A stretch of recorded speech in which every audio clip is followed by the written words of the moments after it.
안녕하세요. 2024 서초구 건축사와 함께하는 OTT 서비스 건축 내장재의 종류와 특성에 대해서 강의할 윤아영 건축사 사무소 대표 윤아영 건축사입니다. 1강에서는 건축 자재의 분류와 주로 사용하는 내장재의 종류 그리고 특성에 대해서 알아보는 시간을 가지겠습니다. 건축 재료를 분류하는 방법은 여러 가지가 있습니다.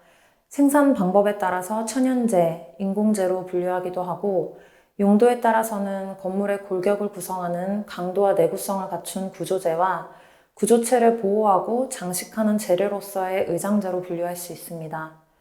의장재도 사용되는 장소에 따라 외장재, 내장재로 분류되기도 하는데요. 1강에서는 내장재 중에서도 공간 구획이나 벽체 마감, 가구 제작 등에 주로 사용되는 목자재들을 소개해 보도록 하겠습니다.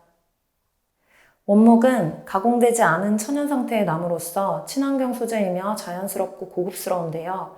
단점으로는 다른 자재에 비해서 비싸고 무게가 무겁고 원하는 규격의 사이즈를 얻기 어려우며 수축 팽창 등으로 인한 변형이 있을 수 있습니다. 원목은 수종이 다양하고 수종에 따라 색감과 질감, 강도 등 특성 또한 다양합니다. 집성목이란 원목을 작고 일정한 크기와 형태로 절단한 뒤에 이를 접착제로 접합해서 만든 목재로, 즉 원목 가공물인데요. 조각을 이어붙인 것이기 때문에 원목보다는 더 넓은 판재를 만드는 것도 당연히 가능하고 원목과 마찬가지로 나뭇결 무늬가 그대로 보인다는 장점도 있습니다.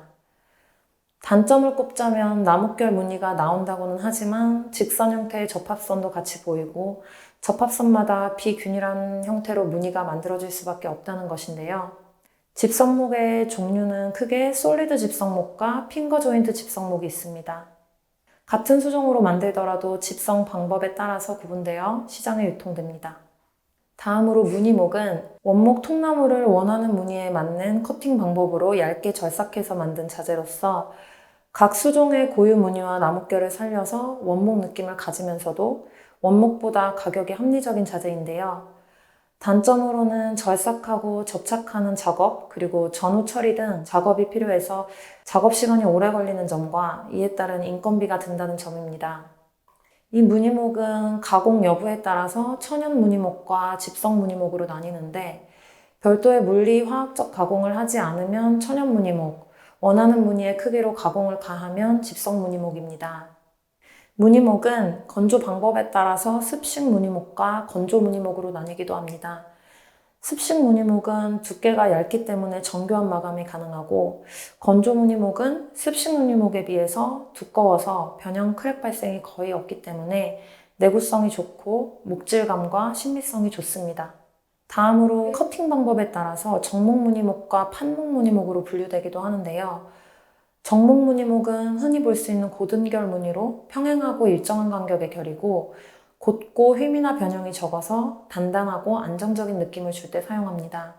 판목 무늬목은 나무에 옹이 무늬가 고스란히 남은 결을 지니고 있어서 자연스러운 목재의 질감을 줄 수 있습니다.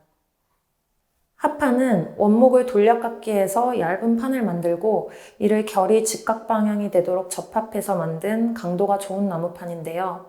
내구성이 뛰어나고 단단하며 오래가는 소재로 습기나 부패에 저항력이 강합니다. 인테리어 구조재, 가구 제작 등 목공용으로 가장 흔하게 쓰이는 자재입니다. 합판의 두께는 다양하고 사이즈는 일반적으로 1200에 2400으로 통용됩니다. 합판은 원목에 비해서 수축 팽창이 적고 휘어짐도 매우 적은 장점을 가지고 있습니다.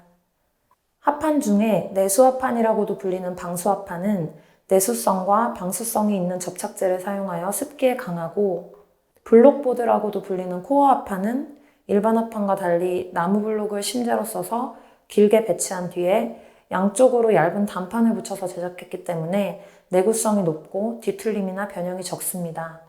오징어 합판은 요꼬 합판, 아로 합판, 밴딩 합판이라고도 하는데요. 원목의 단판을 긴 방향인 가로로만 접착시켜서 생산하기 때문에 가로 한 방향으로만 휘어지는 특징이 있습니다. 요꼬라는 말도 휘어지는 방향에서 기원이 됐다고 보시면 되는데요. 요꼬가 일본말로 가로를 뜻하는 용어이기 때문에 붙여진 이름이라고 합니다.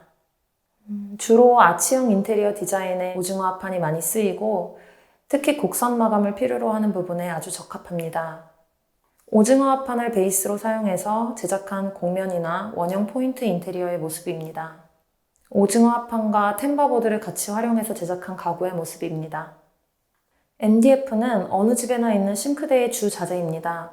나무를 잘게 섬유질 레벨까지 분쇄한 뒤에 고온, 고압으로 압착해서 만든 목재인데요. 종이와 비슷한 물성을 가지고 결 자체가 없기 때문에 수축, 팽창, 변형이 없는 점은 장점인데 물에 굉장히 약합니다. 그래서 습기가 많은 공간이나 야외에서는 사용하지 못합니다. 다음은 PB보드로 더 익숙한 파티클 보드를 소개해 드립니다. MDF가 섬유질 레벨까지 분쇄하여 만든다면 파티클 보드는 그보다는 좀 더 큰 톱밥 정도의 크기로 나무를 분쇄한 다음에 압착하여 만드는데요. 좀 더 큰 입자로 만들기 때문에 빈 공간이 제법 있어 가볍고 강도는 약합니다.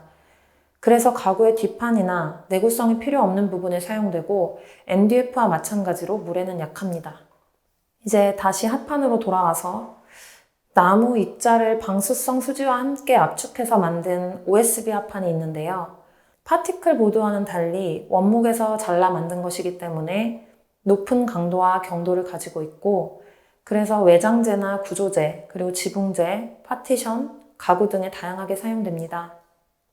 석고보드는 나무 재질은 아닌데요. 실내 내장재에서 많이 사용되는 판재이기 때문에 소개해드립니다. 석고와 섬유물질로 만들어진 건축자재로서 일반적으로 900에 1800 사이즈로 통용되고 대부분 9.5T를 사용하지만 12.5T나 15T 등도 있습니다. 가격이 저렴하고 무게가 가벼워서 작업하기 쉽습니다. 그리고 석고보드 위에 다양한 질감이나 색상으로 마무리할 수 있기 때문에 일반적으로 내부 마감에 많이 이용됩니다. 석고보드의 종류는 성능에 따라 여러 가지가 있습니다. 방화 성능을 가진 방화석고도 있고 습기를 차단하는 기능이 있는 방수석고, 그리고 곰팡이 발생을 억제하는 방균 석고보드와 차음 기능을 가진 차음 석고보드도 있습니다. 각 기능에 맞춰서 필요한 공간에 사용하실 수 있습니다. 추가로 벽면이나 천장 가구를 마감하기 위해 사용하는 또 다른 목자재로 루바, 템바보드, 흡음보드 등 다양한 자재도 있는데요.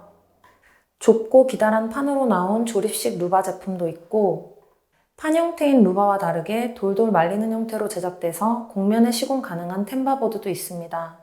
일반적으로 1200에 2400 사이즈의 보드 형태로 나오는 템바보드는 직각형이나 삼각형, 반달 형태 등 형태가 다양하고 루바와 마찬가지로 도장 또는 필름 마감이 가능합니다. 다만 MDF로 제작되기 때문에 습기에 약해서 욕실이나 주방 등에는 시공이 제약이 있다는 단점이 있습니다. 이외에도 요즘 자주 쓰이는 서클 타입이나 라인 타입의 흡음보드는 흡음 성능을 가지면서도 인테리어적 요소로 활용할 수 있는 목자재입니다. 다양한 색상으로 연출할 수 있는 아트보드도 있습니다. 2024 서초구 건축사와 함께하는 OTT 서비스 1강에서는 건축 내장재로 주로 사용되는 목자재인 원목, 집성목, 무늬목, 합판, MDF, 파티클보드, 석고보드 등에 대해서 알아보는 시간을 가졌는데요. 특징과 장단점을 간단하게 표로 정리하며 이 강의를 마무리하겠습니다. 2강 실내 바닥재료 강의에서 뵙겠습니다. 감사합니다.